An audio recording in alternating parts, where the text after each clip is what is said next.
Ce lundi 19 mai 2025, le ministère de la Justice situé au centre-ville de Libreville a été le théâtre d'une manifestation pacifique. L'association Réconciliation qui regroupe les victimes des violences post-électorales de 2016 s'est mobilisée. Ces manifestants dénoncent l'exfiltration discrète d'Ali Bongo Ondimba et de sa famille vers Luanda en Angola. Pour eux, ce départ est un affront. Ils estiment que la justice n'a pas été rendue. Face à la négligence des autorités, ils ont décidé de se faire entendre. Le massacre survenu au QG de Jamping en 2016 reste une plaie ouverte pour ces familles endeuillées.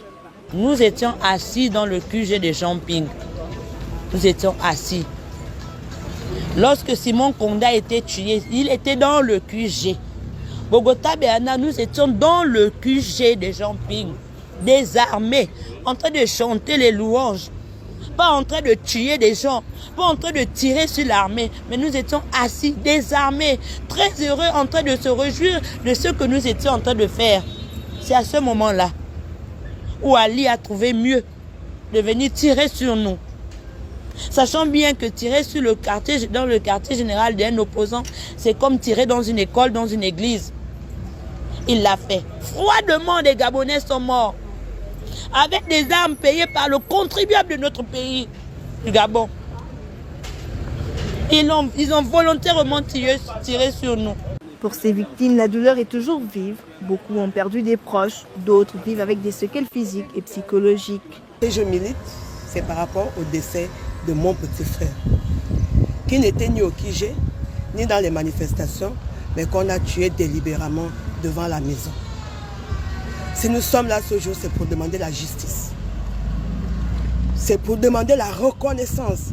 Parce que nous avons l'impression aujourd'hui que le Gabon n'a jamais reconnu que les corps sont tombés sous les balles des militaires. On n'a aucune réponse. Au Gabon, nous sommes face à une justice à double vitesse. La justice pour les pauvres et la justice pour les riches.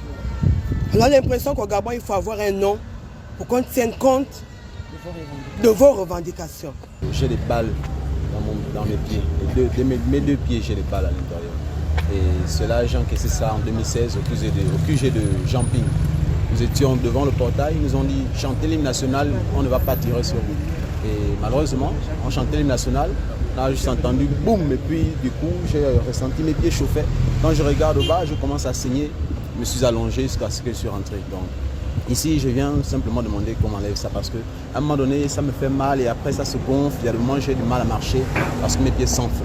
Les plombs sont à l'intérieur de moi. Ignorés et blessés, ces Gabonais réclament justice.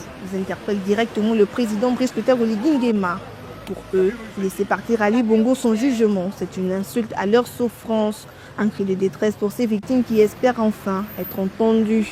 Pour terminer, il y a une strophe de notre hymne national qui dit « Afin qu'aux yeux du monde et des nations et amis, le Gabon immortel reste digne d'envie ». Monsieur le Président de la 5e République, élu avec un suffrage mirobolant, avec les pouvoirs renforcés, comme l'a si bien dit l'un de votre porte-parole sur les plateaux, un régime parlementaire au pouvoir renforcé, soit. Est-ce que là c'est un signal qui peut faire en sorte que le Gabon soit digne d'envie aux yeux du monde?